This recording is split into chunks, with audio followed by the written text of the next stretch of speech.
All right, welcome everyone to this edition of the Data to Action series. My name is Christa Hasenkopf.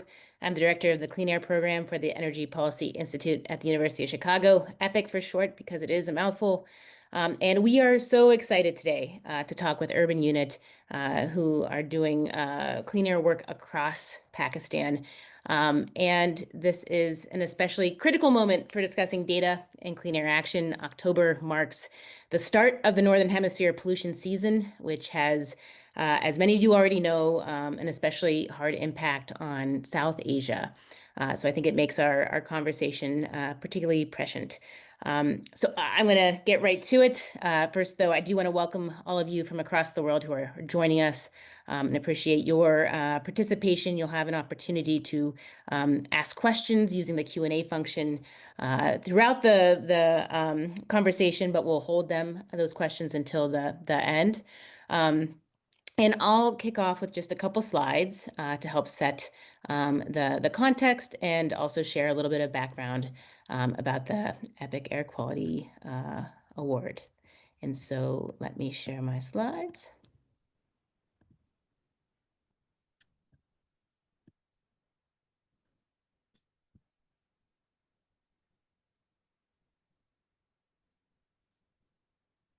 All right, so as background, the EPIC Air Quality Fund is a fund we launched last year to support various groups, whether they're governments, nonprofits, research units, for-profit entities around the world working in places where there has historically been very little open air quality data and where we estimate a little bit of air quality data or possibly a lot, as you'll hear in the case of Urban Unit, can have a national level impact. So far, we have 31 awardees across 19 countries. You can see them by the dots, the yellow dots on the map. And our priority areas are anywhere in whether it's dark or light purple across the world. We've been surprised, frankly, even though we had very high expectations for what various groups would be able to do if given the opportunity to generate open data and use it for national impacts. We've been surprised at what's happened a year in.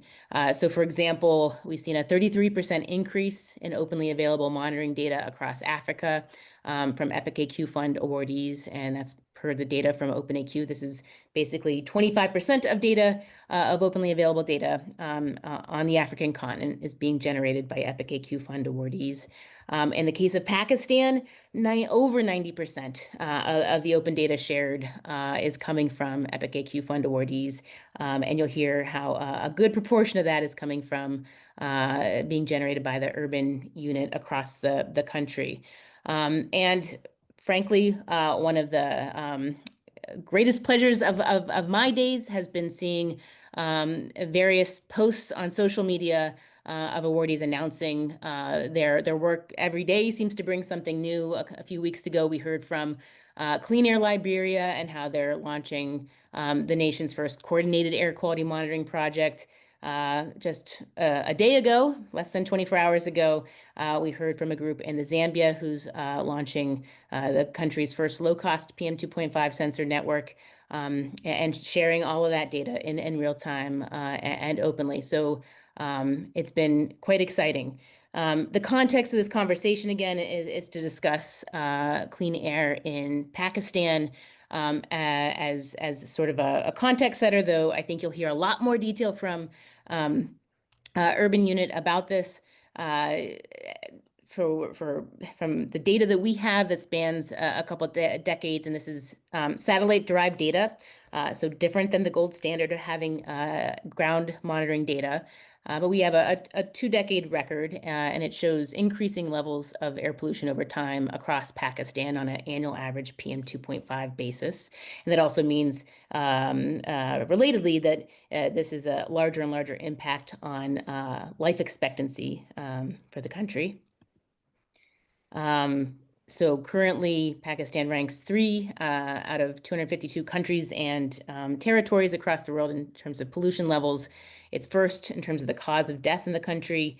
And this means that it actually has a 6% impact on Pakistan's GDP each year. So quite the profound impact. And so I think that's both that health and economic context is important as we go into our conversation uh, coming now. And so with that, and I'm getting my screen back together.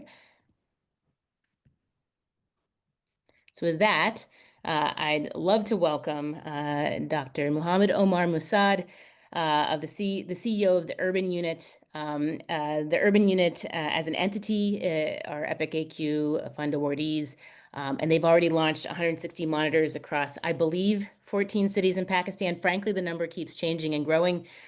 So hopefully I'm not in error. Omar can correct me if I'm wrong. And I believe it is the largest ever open real-time air quality network in the country. A little background on Omar. In addition to being the CEO of Urban Unit, he's a former member of the Pakistan Administrative Service. He's previously served as the governor of Punjab's additional Secretary of Finance. He holds a master's degree in public policy from Princeton University and a PhD from MIT in urban policy. And as additional context to Urban Unit's work, in addition to what you'll hear today, we'll share in the chat a recent piece we published on their work as well. And I think both that piece and my intro really just gives you a tip of the iceberg about Omar and the Urban Unit. But we'll get to hear more about both of those in just a moment. So just a reminder again that you'll have a chance to chime in with questions at the end of the conversation. So again, at any point, you can use the Q&A function in Zoom to put forward those questions for Omar or the Epic AQ Fund as well. And so with that, I'd love to talk, Omar. First of all, welcome again to the conversation. I'd love to talk to you a little bit before we dive into a presentation about all the work you all have been doing around clean air. Would love for the audience to get a better sense of who you are, why you're doing the work you are, a little bit more about Urban Unit, which does a lot more than just air pollution work. So over to you for an introduction. Thank you, Krista. It's good to be here once again. For this webinar, I think I was part of it also last year in some way.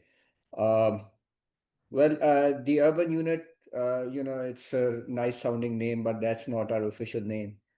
Our official name is very officious. It's Urban Planning Services Limited Company. So no one wants to be called the Urban Service Limited Company. So, my predecessor came up with this sort of acronym or a small sort of a name, smaller sort of a name, Urban Unit, and it has stuck. The Urban Unit is a corporate organization, but it is wholly owned by the government. So it is a public sector corporate. I am the only civil servant in the Urban Unit at the moment. I'm regular civil service, but the rest of more than 240 employees of the Urban Unit are market hires. So they are on contractual position, very much like everybody is in the USA. This is the Urban Unit in the sense of its employment strength. Urban Unit is a unique organization. We advise the government, we consult, and because of our particular position in the government, we are at the interface of where government ends and where the non-governmental sector or the private sector begins. That sort of opens up for us a lot of vantage points which a regular department does not have. And because I'm governed by a board, I also have a relatively greater flexibility in pursuing ideas and initiatives, which perhaps sometimes government departments are unable to do, even if they are all well intentioned to do so. Uh, we are a very small organization, but we have resources at our disposal, which are sort of available to us under the mandate of our board. So the ideas comes from the management, the board approves. And, we worked in urban planning. We have got a very strong geographical information database. That's our key strength these days. And it was actually GIS which sort of drove us into clean air and air quality. So the urban unit originally never had an original idea about improving air quality. Let me confess, that. So we sort of grew into that role. And that came about, I think, in 2021 when we procured a BAM monitor. And that was the only BAM monitor outside the US consulate at that time in the city of Lahore. And that sort of gave us a special privilege that other than the US consulate, the other reading that we had was the urban units, reading. So that was our foray, so to speak, into air quality measurement. And because we have a very, very good GIS team, we were able to map air quality locally also. And that is something that I will be sharing with you later on how we use this data from our sensors in giving more local solutions. Because I think policy works both ways. It works top down and bottom up. So I would not advocate either a bottom up approach or a top down approach. I think it's both. And over a number of years that I've been now here at the urban unit, I've actually to realize sometimes the bottom up works very well and sometimes the top down very well. We are particularly placed in that advantageous position that I can be bottom up at the same time and I can be top down at the same time. So that really gives us a lot of advantage in pursuing ideas, in implementing them, and getting them to mainstream policy. That's the last mile of any initiative, that how does it affect policy and how does it sort of mainstream itself and institutionalizes itself, in the operations of government, whether they are national, provincial, or even local governments. So that's, I think, a brief intro or random words about the urban unit, I suppose. That was really helpful, and I couldn't agree more about it takes both bottom up and top down approaches for success, ultimately for policy success. If you wouldn't mind, I think many of the folks listening, they're coming from different career stages, different levels. If you could help demystify a little bit, as you're the CEO of Urban Unit, but could you share a little bit about your trajectory? Like where are you coming from this work? I read your educational background, but what sort of path led you to doing the work at Urban Unit?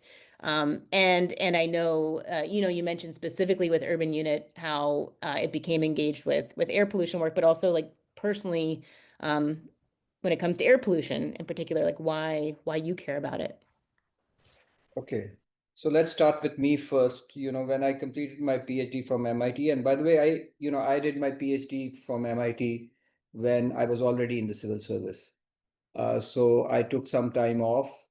That time off stretched into years, and everybody got worried at home whether he's ever going to come back from the USA or not.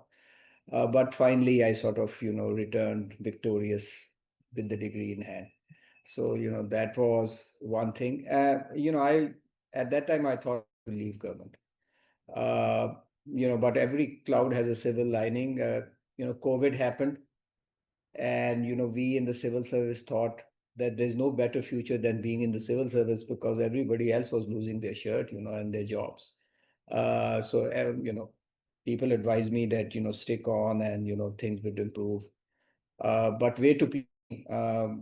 Well, this position, unfortunately, fell vacant because my predecessor, died in an air accident. That was really sad. But when I joined we were in the midst of COVID. I still remember it was June 2020 and the vaccines had not come online, and everybody thought that it's going to be how many years before we actually get infected. And it was at that time, I remember, not due to me, but Khalid, who was my predecessor, Urban Unit was doing a lot of work in lockdowns. COVID used to have lockdowns where you used to actually quarantine or lock down those areas where there were hotspots of COVID infections. And that was the first time when urban units started working at a scale in the city using GIS. It was a very agile sort of an environment in which you had to respond almost on a daily basis on where are the new hotspots, which hotspots need to be opened up, lockdowns to be removed, lockdowns to be imposed. And there was an issue of supply chains for food, for medicines, for pharmaceuticals. So all this thing was being mapped by the urban unit, and an analysis was done. So that I was really impressed. Coming from MIT, I was actually really impressed. And it was at that time I really thought that the future of this organization is data. Uh, you know, and if we can sort of map data, we are already sort of eons ahead of our local level, counterparts or local competition. And that's how, we sort of got into the world. It's only when we actually acquired that BAM monitor, we then actually realized that, the whole world is talking about clean air and the quality of the air. And then 2022 happened. That was I think the first season in which the air quality really got bad, really got very, very bad in Lahore. It was so bad that it was visible. You could feel it. Your eyes sting, your throat used to sting. So, you did not monitor to tell you, or a sensor to tell you that the air quality was bad. And that was the time, I think, then when urban units started seriously thinking about doing something about air pollution. Uh, we wrote a report, sort of a back of envelope calculation of how much air pollution is contributed by different sectors of the economy in Lahore. That really created a ripple, more of a splash in the local bureaucracy because they sort of disagreed with our findings. And to be very truthful, our findings were very back of the envelope calculations and they were not that accurate. But they sort of stirred the pot, you see. When we talked about transport being a major contributor to air pollution, that sort of put the spotlight on the transport department, upon the local government, upon the traffic management in the city and all that. They sort of felt responsible that these organizations sort of were, prodded into doing something about it. And when you start doing something about it, you also need to do how well you have done. And that's how the urban unit sort of, placed itself in a role in which we used to offer data. We also used to follow up on what the result of the action taken, one set of data. And this is what we are doing even right now as we speak. The smog season or the poor air quality season has just started. 15th of October, as soon as you cross 15th of October, almost till the end of January, it is air quality is really, the temperature goes down, there's the inversion effect, and the wind pattern sort of slows down. There's not as much wind blowing, so there's hardly any dispersion. So it's like a cloud which hangs in the air. And it was at that time that the urban unit partnered with the Pakistan Air Quality Network. That too was an interesting experience because that was a totally non-governmental sector organization, but we needed people who could talk our language, who were sort of thinking what we were thinking. Nobody was thinking this thing in the government at that time, but we came to realize that the non-sector has started sort of identifying this problem.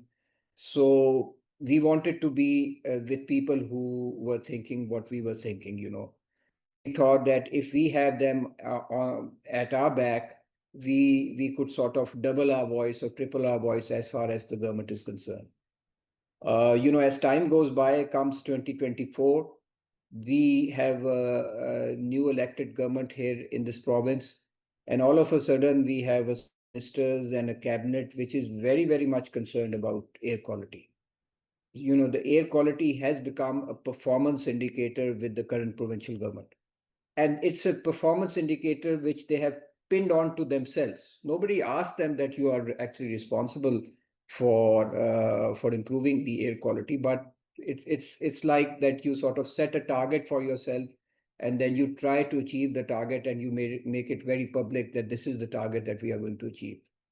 So 2024, which was last year, was the first time in which we really saw the whole of government trying to come together to grapple with this issue of air quality.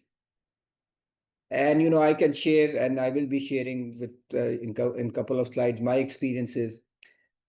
Experience which I sort of learned as a civil servant is tackling poor air quality is a massive coordination problem when it comes to bureaucracies. Realizing the problem is something else. Even identifying the solution is something else. But then coordinating and implementing those solutions is really hard. Is super, super hard. You have multiple agencies, you have different organizational cultures, you have different data streams. The data is not interoperable in some cases, it's not standardized. So when you start implementing it, it it is a bumpy ride, to start with. There's a lot of friction, there's a lot of misunderstanding, miscommunication. But as the season went on, people sort of got into the groove of things. And this is the second year that we are using this whole of government approach. So we already have a matrix, and the urban unit sort of backstops it by providing the data for it or doing the analysis for it. And now it's not only the urban unit which is doing it, replicating what the urban unit is doing it, the Environment Protection Department, which is also now the Climate Change Department, is also doing the same thing. So, our presence has made at least government organization change their view about how to tackle the deteriorating quality of air in Lahore and in the province of Punjab. So, that's how we are at the moment handling things. And EPIC 160 sensors have been transformative, have been really, really transformative. And I can tell you of many sort of anecdotal evidence that I have in the last 2-3 weeks that how much our low-cost air sensors are playing a very, very positive role in making the government actually realize that this thing can be only sort of tackled through a network. Rather than only government organizations working, we really need to build a strong network which includes public sector partners, non-governmental sector, the private sector, any agency that you can think of on how to sort of improve the quality of the air. And what they are being driven by is the data which is coming from these sensors. And when these sensors are sort of enmeshed with the government's own air quality measuring data, you sort of start expanding the sensor network. So the baseline, as I view it, is the sensors in which the urban unit or EPIC sensors play a very, very important role. Then there are the sensors of measuring equipment of the government. Then there is the private sector, the non-governmental sector. So there is a huge sort of a pyramid of monitoring and measuring, which is sort of evolving and growing in Pakistan. And that is from where all the information is actually coming in. Now, the biggest challenge that we have is now start deciphering that information, trying to control the flow of this information, making sure that we get rid of the outliers, look at the hotspots, not to be driven by one crazy sensor somewhere and sort of, start thinking of it and just, missing the rest of the problem which is around you. So, I mean, these are the experience we are at the moment experiencing almost on a daily basis. So it's 7 o'clock right now over here. I think by 11 o'clock, the wind will really die down, the temperature will cool down, and the smog or the air quality starts deteriorating. And that's when the sensors go crazy. And people who are actually measuring them then start identifying what's going on in this neighborhood, what's going on in that neighborhood. And we have a small presentation. We can share it with you that what exactly we are doing. I think that would sort of give you much more of a contextual background to this thing. So Oh, sorry. That sounds perfect. And just to chime in, I think your point on coordination being the thing. I think I often think, oh, air pollution it's not rocket science. It's actually harder. It's coordinating people. So I think this is a yeah, it is. It segue. is. It is. It is. So there are a number of slides over here. Some of the slides I'll just simply breeze through and I'll rush through. I'll not sort of elaborate a lot. So I'm the vocals over here, and Mr. Hassan is on the drums, so he's managing the slides. Hassan, can we have the next slide? Well, here we are. I think University of Chicago knows more about it than we do. Are we sharing those slides here? Yes. Yep, we can see them.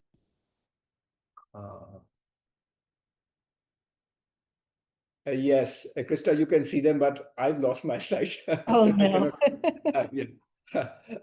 Okay. I'll not elaborate upon this, but we at the moment are thought to be the most vulnerable country to climate change. And, we have an ample evidence for the last 10 years to, suggest that. Next slide, please. I'll be focusing on the province of Punjab, which is the most populous one. I could have sort of taken the entire Pakistan, but that would take a longer time and a longer presentation. It's 27 million. That's almost 128 million. But focus on the bottom. This is from where our air quality, factors which affect air quality, 39% is from transport, 24% is in the industry, 16% is energy. Agriculture is 11%, and 9% is basically non-combustion or industrial processes. Next slide, please. Smog in Lahore. This is how it actually started when this was one of our earlier slides when we started looking at the smog phenomenon, but we did not have the smog data, but we had a lot of other data. The urban unit knew what was the population in Lahore, what was the growth rate, what was the density, and we could map the built up area and the density of Lahore. This is the city of Lahore for you to see. So in the last 20 years, the built up area has gone up by 35%, which is quite significant. Next slide, please. Again, this again suggests that Lahore was always a poor air quality city, but it's after 2020 and after 2021 that really, the air quality in Lahore gets really bad. Next slide, please. I always can we minimize this thing? I can't see this one. Thanks. Okay, I would spend some time on this slide. This is our basically daily readings, and the boxed part of the graph really shows you the period of really poor air quality, October to February. And one thing that you can notice is that the spikes are getting higher and higher. And the variability or the variance in this graph, so if you look at it very closely, is really increasing. So 2019-20, yes, we had air, but look at 2021 and then look at 2024. We had, these monstrous spikes of really poor quality air days. Next slide, please. We did an analysis. This is not EPIC sensors. These were basically IQ air sensors. And, these are our first maps that we actually started publishing. We looked at sensor data, and because we could map this thing, the red part is the hotspots of really poor air quality in the district of Lahore. So the district of Lahore is primarily the city of Lahore. So it's almost 50% or more than 50% of the district is the city of Lahore. Next slide. This is a super interesting slide. Then we sort of the frequency of really poor air quality reading sensor-wise. So these were the sensors that we had from IQ Air, and you could see that it is the center of the city and it's the arterial roads of the city in which you have really, really poor quality. Next slide, please. I always love to show this slide.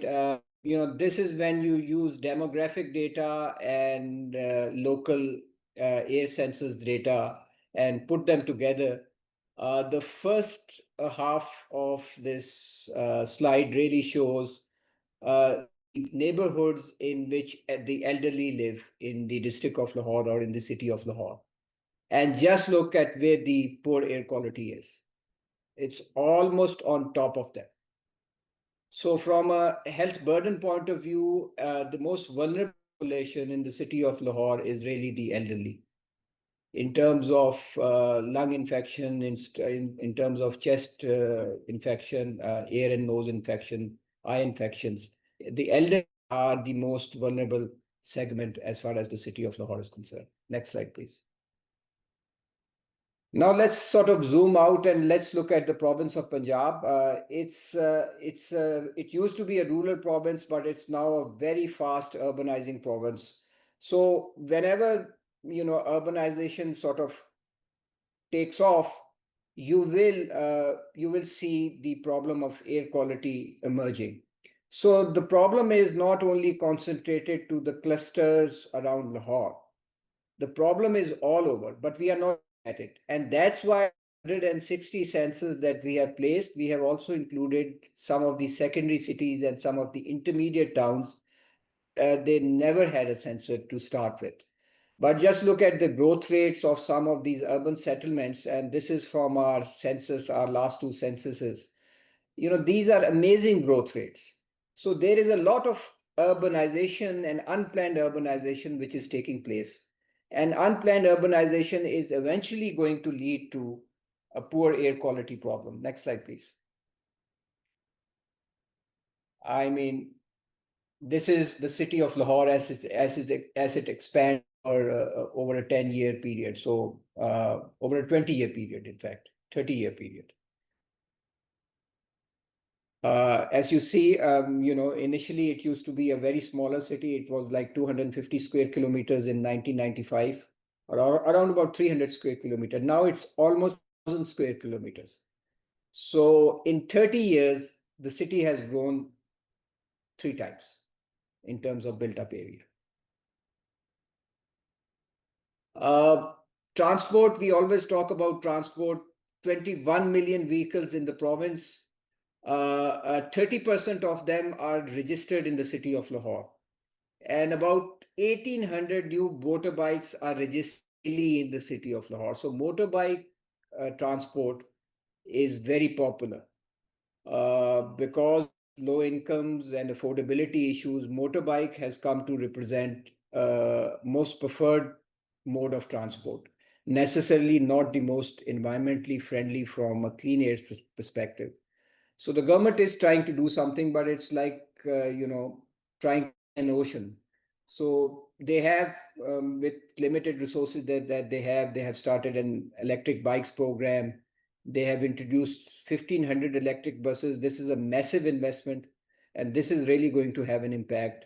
There is a proposed buyback policy for old buses because they contribute to a lot of vehicle emission testing.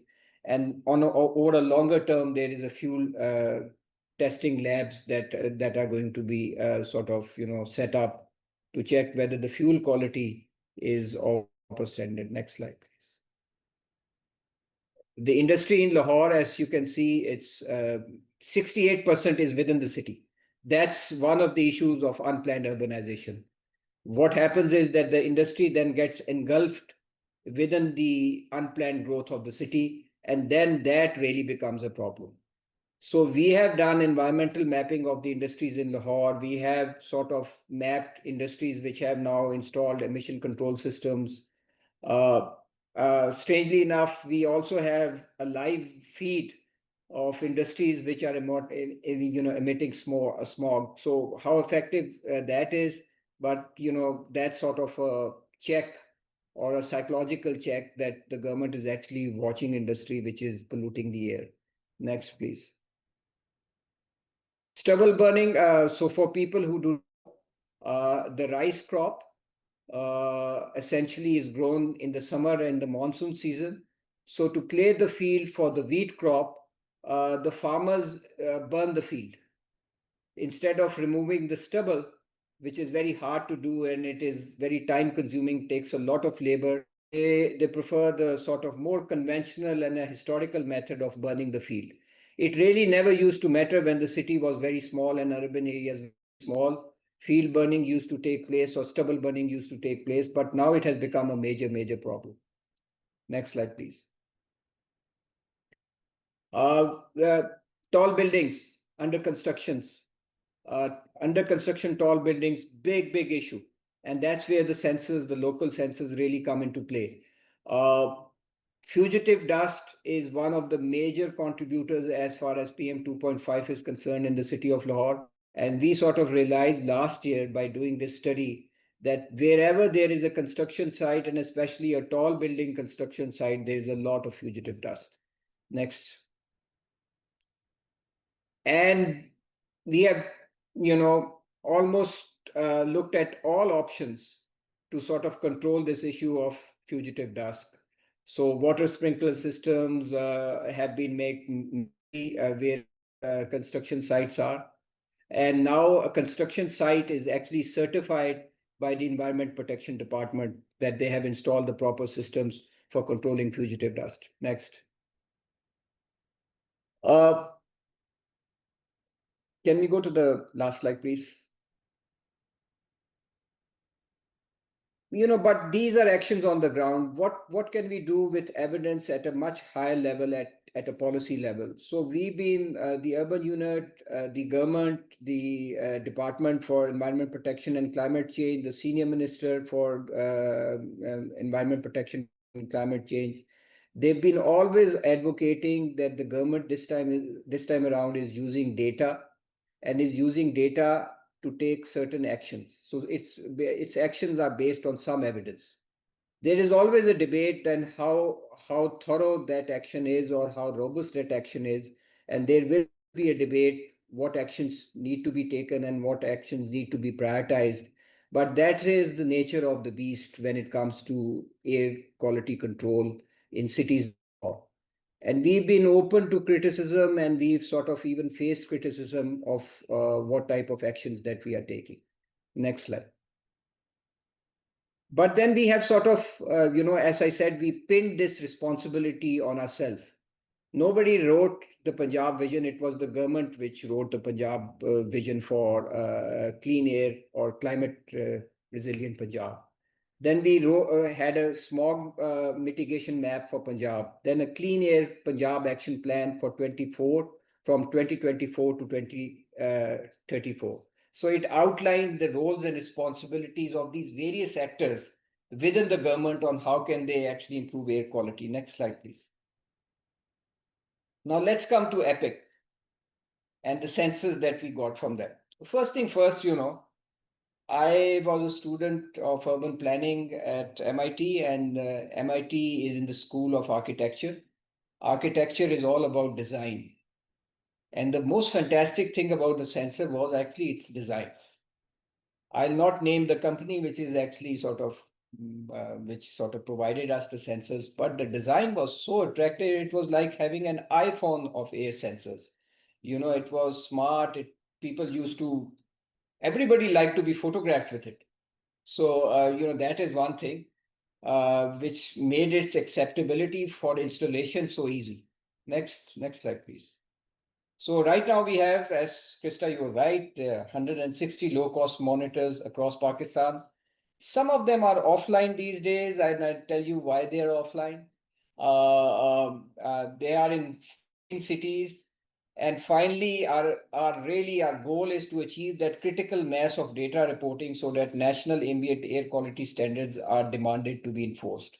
But this the government cannot do alone.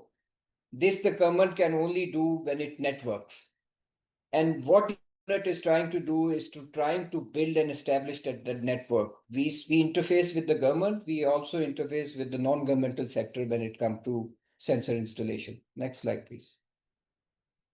This is a map again showing sensors. So they are all over the country. So all major urban centers now have got the air quality sensors of the urban unit. Next slide, please. Next.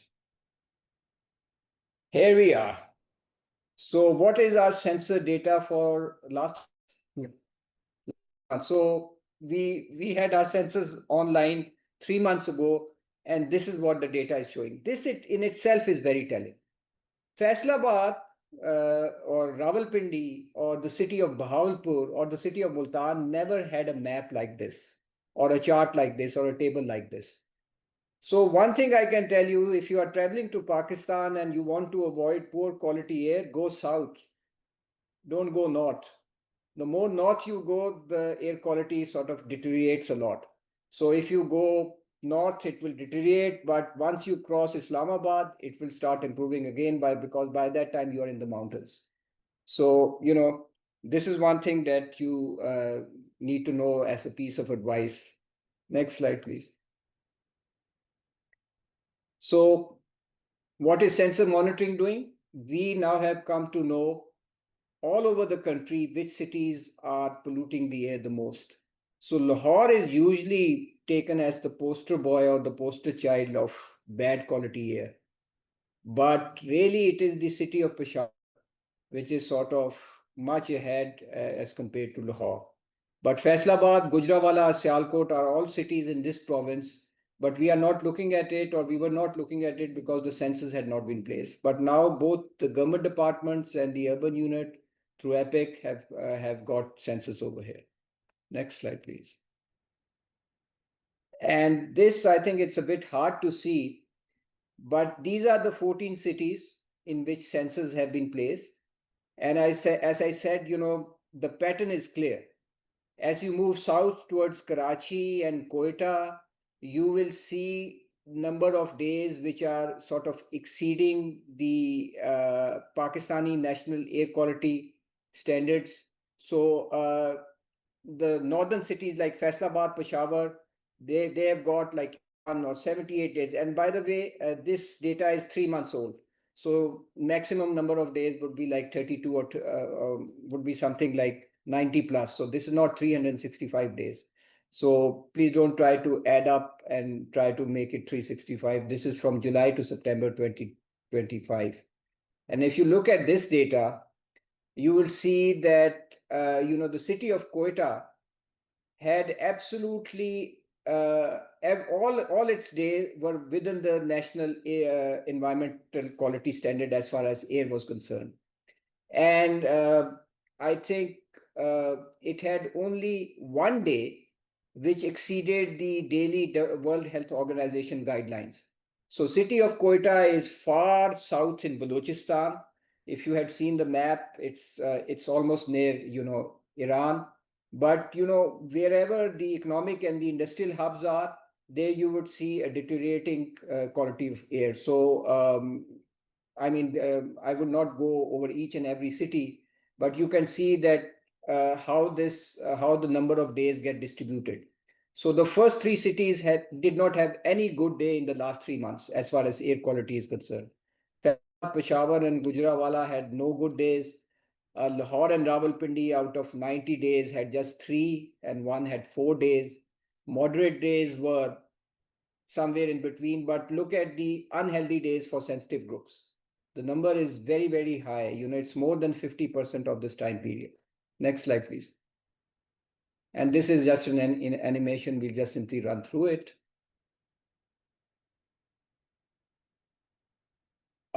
We also sort of collect this data and try to put it in one slide. We have got a dashboard running. So right now the urban unit has almost developed its app.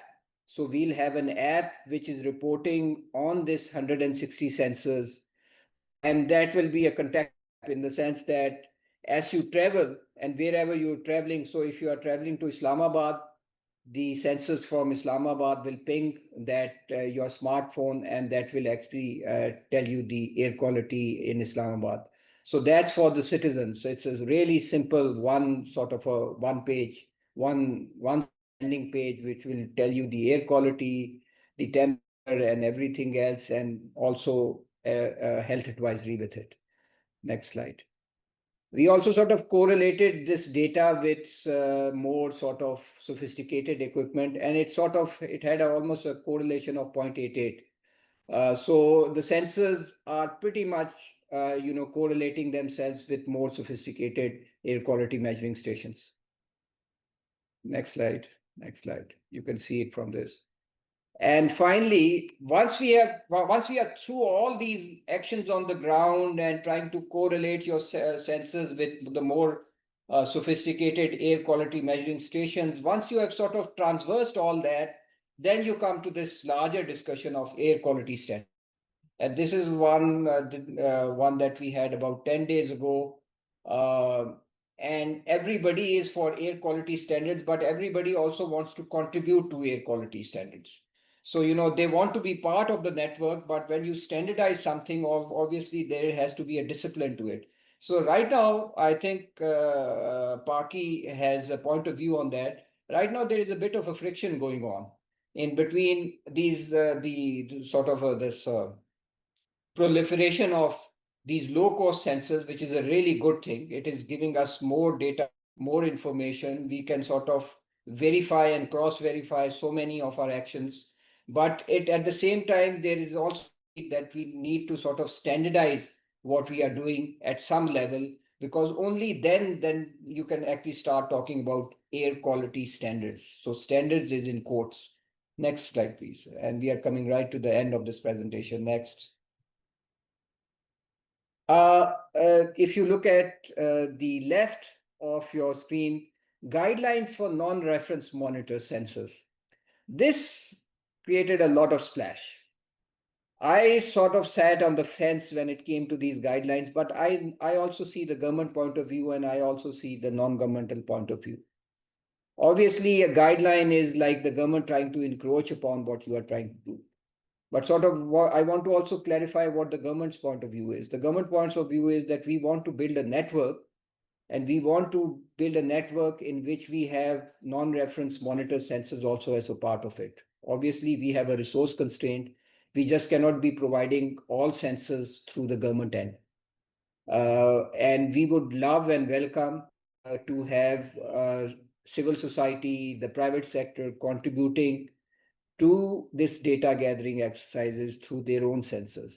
But at the same time, we would also like to remind them that they also share a responsibility when they're reporting this data, because this data can either underreport or it can overreport. And because it's the government responsibility to take necessary action in the field at the local level, we would like to have data which is consistent, which is reliable. But it's like threading a needle. You don't want to encroach upon something, but at the same time, you also want that thing should be reliable enough so that we can actually trust the network. And this is what we are trying to build right now as we speak. We are trying to actually build and integrate this thing into a network in which everybody is an equal, everybody has a voice, and everybody realizes its responsibility that reporting air quality data is so very important for this country and for the cities and the citizens living in these cities. We have sort of made a pros and cons of reference monitors versus low cost sensors. This thing, the government also actually realized that the portable sensor is something very, very useful.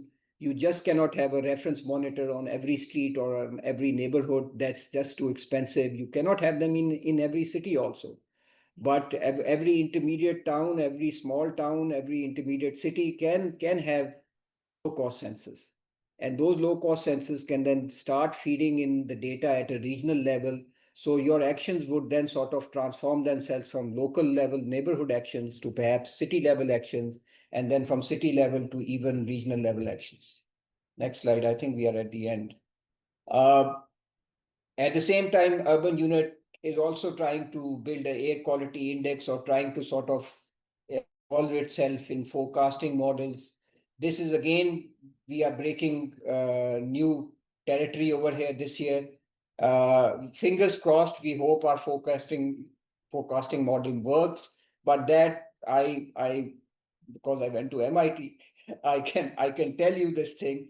This is really hard stuff, you know. So there are a lot of optimistic expectations about it, but I'll be much more sort of conservative in my view that how quickly we can have forecasting models about it.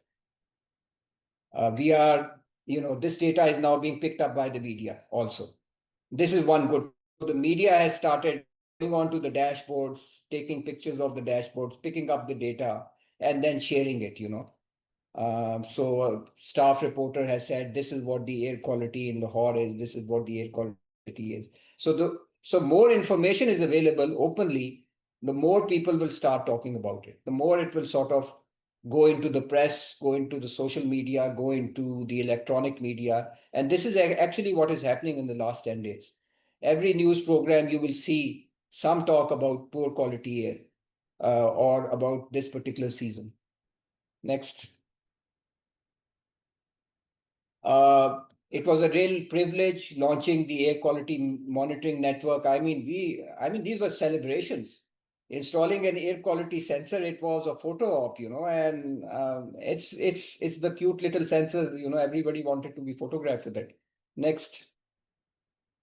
We also arranged like civic town halls on smog and, you know, on conversations about smog in Lahore by Code for Pakistan. That's another non-governmental organization. So this is, I think, a peculiar domain of the urban unit.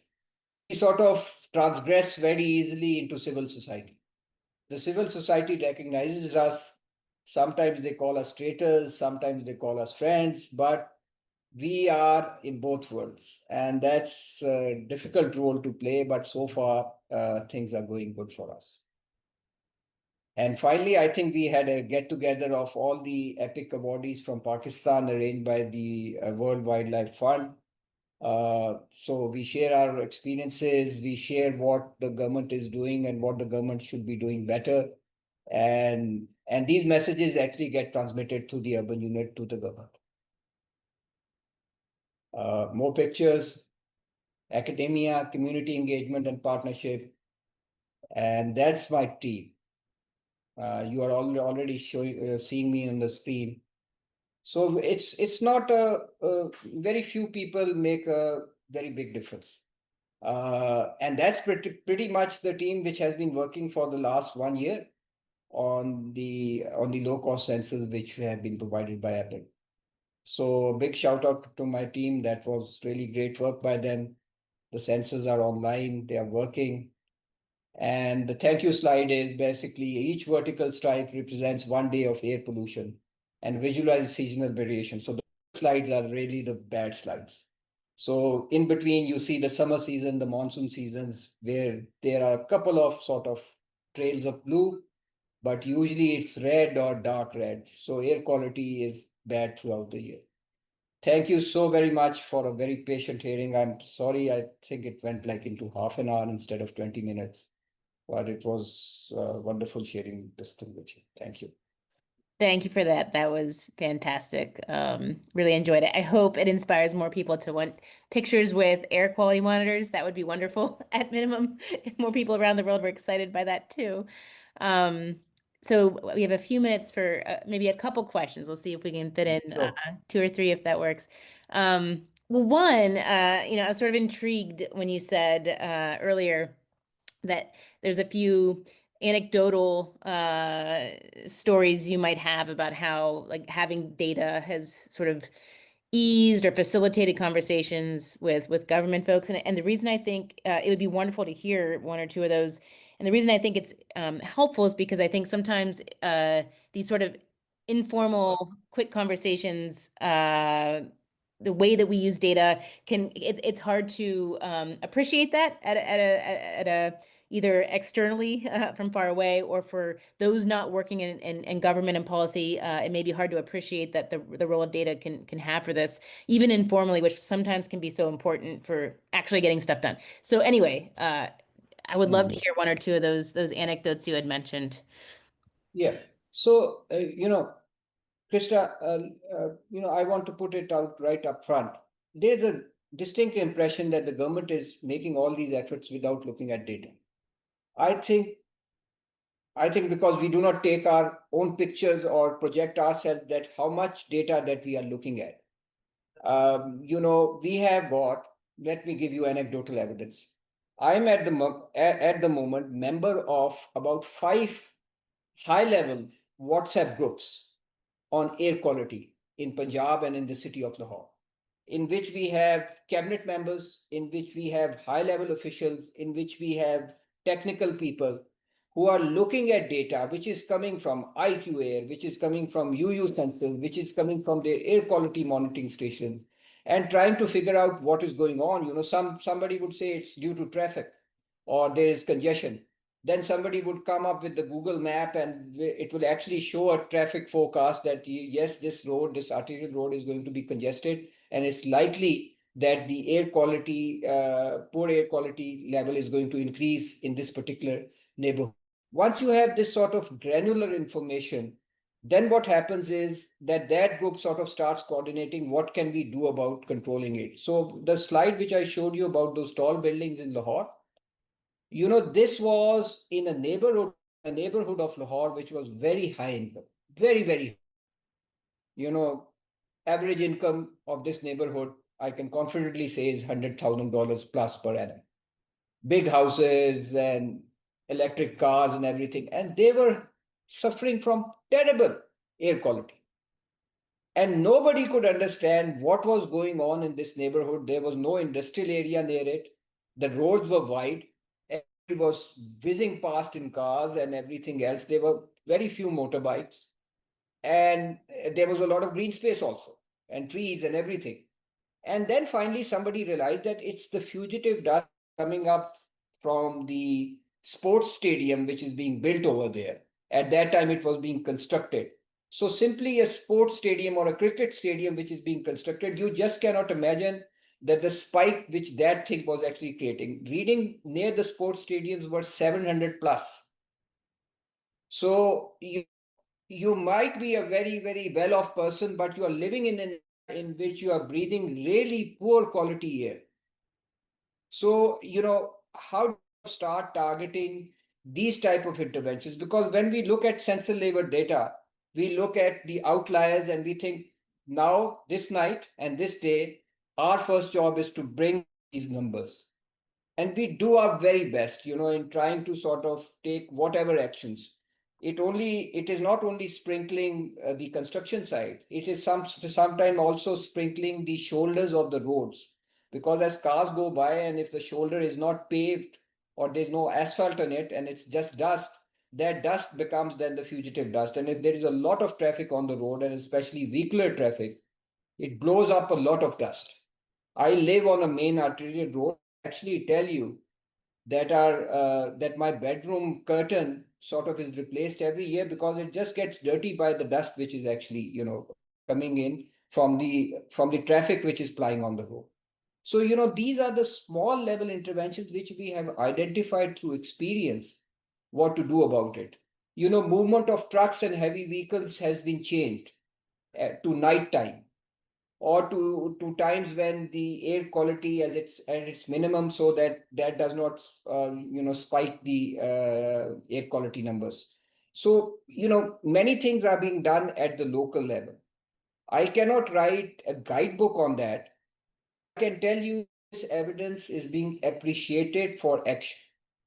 Now the second part is really, once you have done that and once you have done everything else, you are sort of gained the trust of this very skeptical government machinery that whether these air quality sensors are worth something.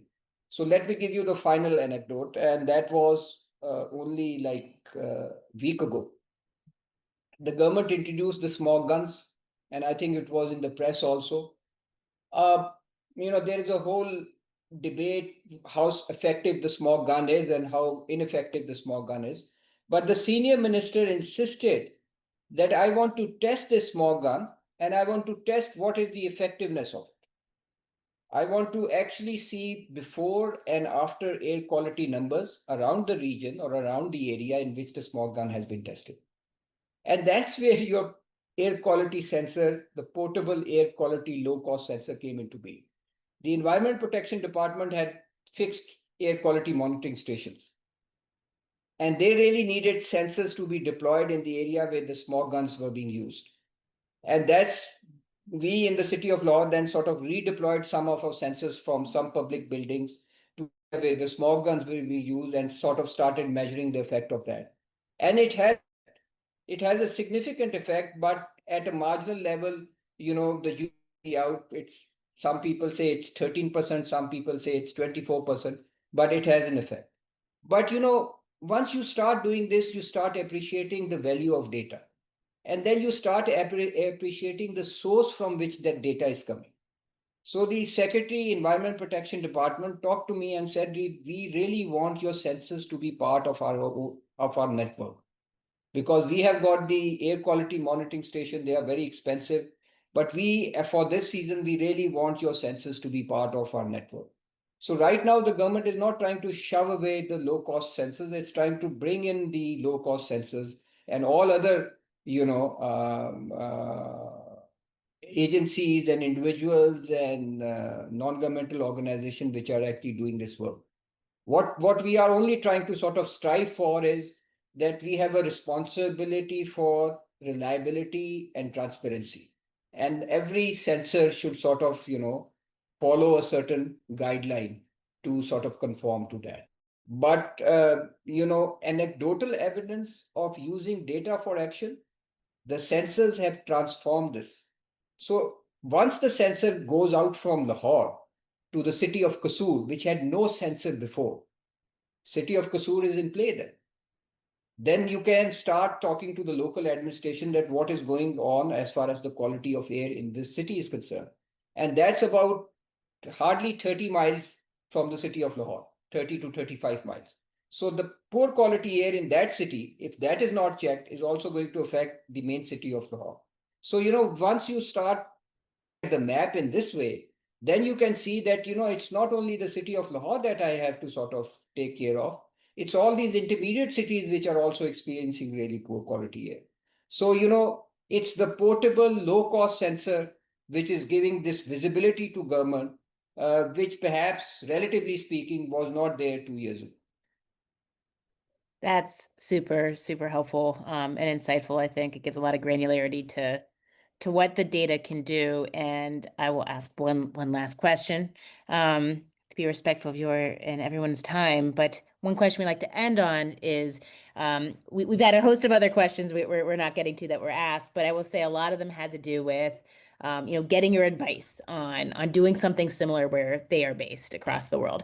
And so, would you have advice? What would your advice be? And you can take this for if this was another government agency in another part of the world, or if this was maybe a civil society group.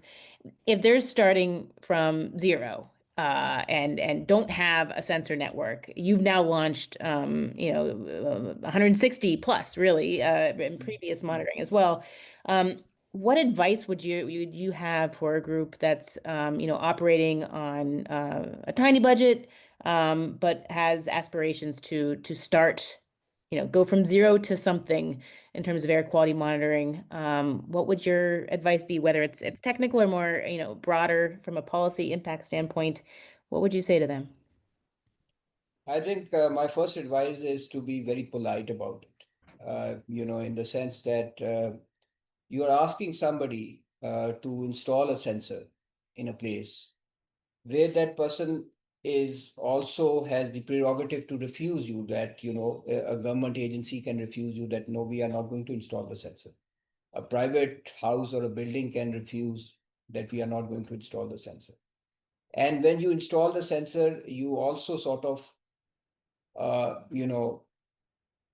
reach a informal or a formal agreement with them that they will take care of that sensor.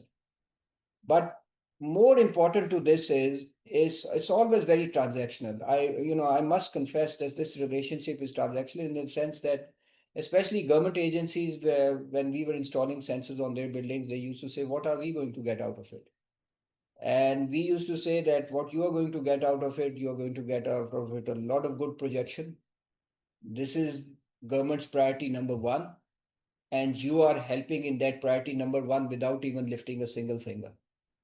You just install a sensor and that sensor has started reporting. And you sitting in the education building or the school education building, your building is now contributing data as far as air quality in the city of Lahore is concerned, or XYZ.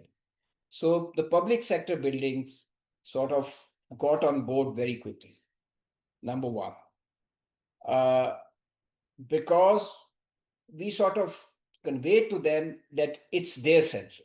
It's not the urban unit sensor, it's not the epic sensor, it's their sensor. And you are an informant in this entire sort of struggle to control the quality of air. You will be a key person in that. So it's really important. The sensor goes offline, people see it in the map, and everybody says, what's going on over there? What's the reason the sensor has gone offline? So sometimes it's a electricity cut, or the power has gone off, or somebody tipped over the wire, and they went home and nobody sort of forgot to switch on the sensor back. So things like this thing, happen. So one thing that you have to really engage with people to install that sensor. You have to project them that they are part of the group. It's not like you are doing them a big favor. They are doing you a big favor, that they are opening up their building, their space to install that sensor. And at the same, once, let me be very honest with you. Once we had won the award, I was a bit skeptical that how are we going to convince 160 odd individuals to install sensors and to keep them running. That's the most important point. I can install the sensor and then I can just forget about it. But all the sensors are running. I mean, most of them are running, and whenever there is a stoppage, we have one person who calls them up and they say, "Oh, I actually forgot about it. The power went off. We switched it off. We will switch it back, back again."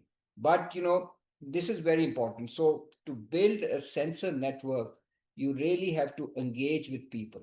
It looks like a very simple exercise, but never diminish their importance in the sense that you are asking them to be part of the network. Although I also realize that they're not playing it, and the photographs, play a very, very big role in it. All these photographs, these were government officials who were being photographed with them. So, this is the low cost sensor inauguration. We are the urban unit. We have the flex, and the flex is in the background. Picture taken, good. It's on the website, and it was on the website. So, and they can go and check it on the website that the urban unit has sort of projected them and everything else. So it matters a lot. It matters to the ordinary citizens a lot. So you have to really engage people in this exercise to make it to make them believe that they are part of this entire group. So our team right now is not the urban unit 6 or 7 individuals which you saw on the slide. It's basically those 160 public spaces and private spaces where they have got the sensor installed. And in fact, as an afterthought, that's the picture I should have ended up with. Not my own mugshot in it, but really that picture. Because these are the people which are keeping the network alive. Just imagine, Krista, Quetta is about 650 miles from here, and the sensor is working. And that place is under a pretty extraordinary security situation at the moment. But the sensor is working. Just imagine. The Peshawar sensor is working. The Faisalabad sensor is working. Karachi sensor, which is about 700 miles from here. All of them are working. So somebody, someplace is playing a very proactive, very positive role. And really, I need to acknowledge all those people who have got these sensors in their buildings. And not all of them are public sector. Some of them are actually private sector or commercial buildings which have allowed this thing to happen. So really, I must acknowledge that. Uh, I think Yeah, that is great, great advice. And I think I think tapping into human agency and motivation is the key to probably solving anything. But certainly keeping a large disparate network operating, that's incredible, and I think useful advice for many of those around the world who are looking to do something, starting the process of measuring air quality. Well, thank you so much. Thank your team so much. Thank all 160 different public spaces and the people that are helping keep those monitors run. It's truly an incredible effort. no, I think thank you, Epic. It has been a wonderful 1 year for us. When I look back and my team made this presentation, so I was looking at it in the morning, and the best slide was when I looked at the map and the sensors were running. We actually have a dashboard. And It's on our unfortunately, have we taken the firewall down on it? Yeah, Yeah. it's on our website. So it's on our website. You can actually look at it. Unfortunately, because of the India-Pakistan security situation in May, because of cyber attacks, we under government regulations, we can keep the data available nationally, but from outside, there are strict instructions to have a firewall on all government, websites and everything else. Oh. But for this special day, I think on this special occasion, we have taken the firewall down. So, people can really look what 160 sensors, they do wonders. I mean, uh, uh, I don't, I'm actually running out of words, like, on that, because I was, when we won, I remember I gave a very sort of a exhilarating type of a speech, but in my heart, I was a bit skeptical. I thought, 160. And I used to say to my team, well, we could have done with about 60. What was the need for 160? But they pulled it off. I remember, there was a lot of letter writing. So, there was used to be an official letter with my signature that you will be part of a network. This is so important for the country and everything. And, people volunteered. So, I mean, this was not under direction. Let me be very frank with you. No, there was no direction from any government agency or anybody else that please install these sensors. This was government actually volunteering to a sister agency. Okay, we will have your sensor on our roof or on our porch or something like that. So that's where we are, and we are so happy to be part of this network. No, it's truly incredible, and thank you and everyone involved again. And for those in the audience, if you are interested in learning about various data, air pollution data activities, whether they're funding opportunities or other activities going on in our broader community, in the chat, Mary, I believe, has shared a link to AirWatch, our monthly publication, and as well as put in a way to subscribe if you're not already subscribed. And with that, we'll close out just by saying next month in November, we'll have a rescheduled webinar, next Data to Action App webinar with Thailand, various folks, various experts on clean air action in Thailand, from data to policy, will be in that session, as well as a journalist. It should be quite good. And I believe there will be a link in the chat for that. So one more thanks to you, Omar, and your team, and I hope you all have a great rest of your evening. Thank you. Thank you, Krista, and thank you, Epic, and thank you, everybody, for attending this seminar. Thank you. Thank you. Take Bye. care. Take Bye-bye. care.